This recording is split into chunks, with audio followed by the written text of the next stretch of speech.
Hello guys, welcome back to my channel. তো আজকে ছিলাম আমি আমার মাসির ব্রাইড। তো আজকে আমাকে সাজাতে চলেছে কন্যে।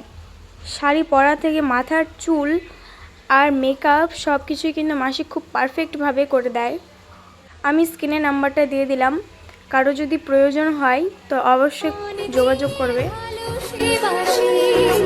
তুমি কি জানো কেউ আড়ালে বসে তোমাকে জীবন দিয়ে ভালোবাসে তার মনের যত কথা। তোমাদের সবার কাছে আমার অনুরোধ রইল পুরো ভিডিওটা দেখার জন্য। তবে হ্যাঁ, একটা কথা আছে যে পুরো মেকআপ করে নেব, কিন্তু লিপস্টিক না পরলে পুরো ভূতনি লাগে। দেখো আমাকে এখন যা লাগছে। তোমার হাত আমি আবার তোমার আঙুল ধরতে চাই, বাড়িয়ে দাও তোমার হাত আমি আবার তোমার পাশেই হাঁটতে চাই, বাড়িয়ে দাও তোমার হাত তোমার হাত। এখন আমাকে দেখতে কেমন লাগছে সবাই কমেন্ট করে জানাও। আমার পুরোপুরি সাজতে প্রায় লেগেছিল 3 ঘন্টা। আমার মাসি আমাকে সুন্দর করে সাজিয়ে দিয়ে আমার বোন এখন আমার চুলের স্টাইলটা দেখছে কেমন করলে বেশি ভালো হয়। তোমরা আমাকে দেখতে পাচ্ছ আমার পুরো লুকটা কতটা সুন্দর লাগছে আর কতটা সুন্দর করে আমাকে সাজিয়ে দিয়েছে। তোমরা যদি এরকম খুব সুন্দর সাজতে চাও বিয়েতে বা অন্যান্য অনুষ্ঠানে, তাহলে অবশ্যই যোগাযোগ করবে।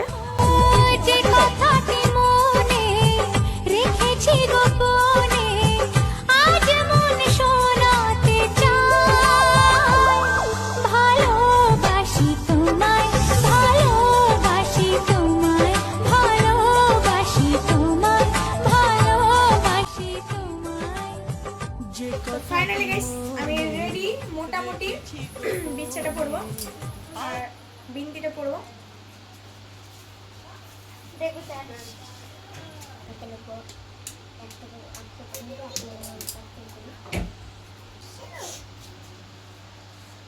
কেমন লাগছে আমাকে? দারুন।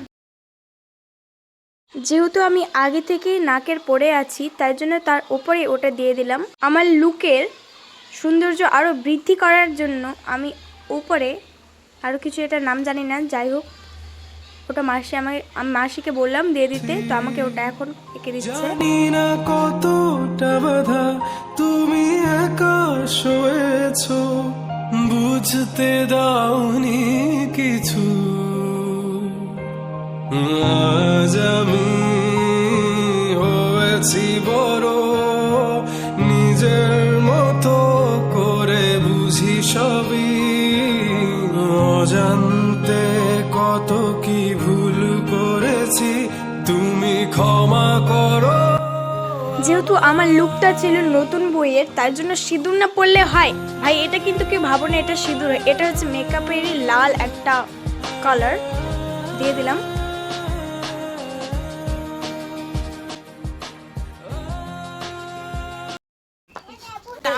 ফাইনালি আমি সেজে গেছি আজকে। তো চলো এদিকে শুট করতে যাই। আমি এসে যাচ্ছি শ্বশুর বাড়ি। জিন্দাবাদ।